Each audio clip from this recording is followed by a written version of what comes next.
मंडल की चढ़ाई करती है। आगे पहुंचे सुन झंकार, निरंकार धुन सुनी पुकार। आगे श्वेत सुन्न है भाई, मान सरोवर बैठ जाई। उसी के ऊपर तीसरा देश आता है जिसे महात्माओं ने सुन्न देश कहा। उसी को रारंग देश कहा जाता है, उसी को अक्षर और नेति कहा जाता है। वहाँ के जो मालिक हैं वो रारंग पुरुष है, यानी कि पर ब्रह्म पुरुष है। वहाँ किंगरी और सारंगी दो धुने उस लोक में गूंजती रहती है।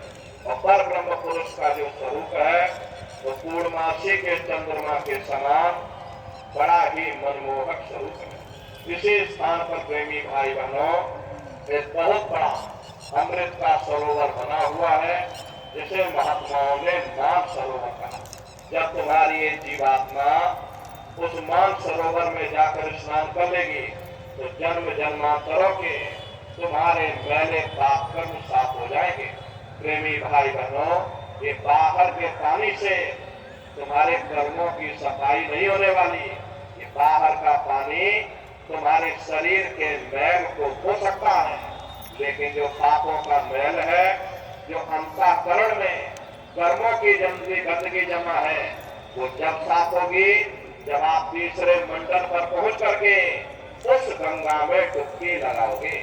उस गंगा में स्नान करने के बाद में ये जीवात्मा हंस रूप हो जाती है। हंसन मिले हंसा हो जाई, मिले जो अमी आहारा है।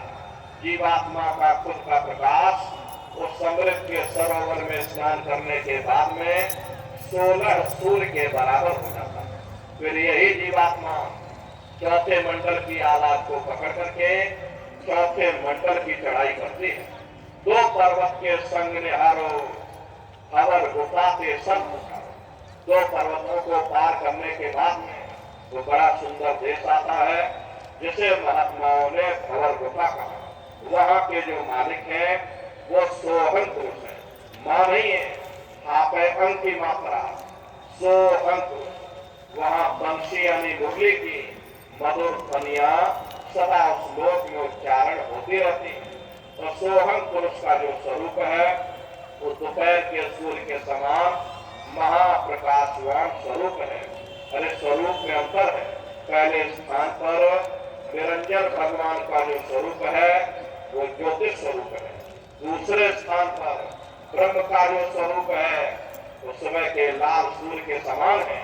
तीसरे स्थान पर ब्रह्म पुरुष का जो स्वरूप है वो पूर्णमासी के चंद्रमा के समान है। चौथे स्थान पर सोहन पुरुष का जो स्वरूप है वो दोपहर के सूर्य के समान महाप्रकाशवान स्वरूप है। और वहाँ के धनी का दर्शन करने के बाद में ताके बड़े धाम सतनामा और 3 बजे सतलोक ठिकाना। सोहन देश के ऊपर वो 5वां देश आता है जिसे महात्माओं ने सचखंड देश कहा। वो सचखंड देश अजर अमर अविनाशी सदा एक रस रहने वाला देश है। वहाँ न काल है, न कर्म है, न दुख है, न संताप है, न पुण्य है, न पाप है।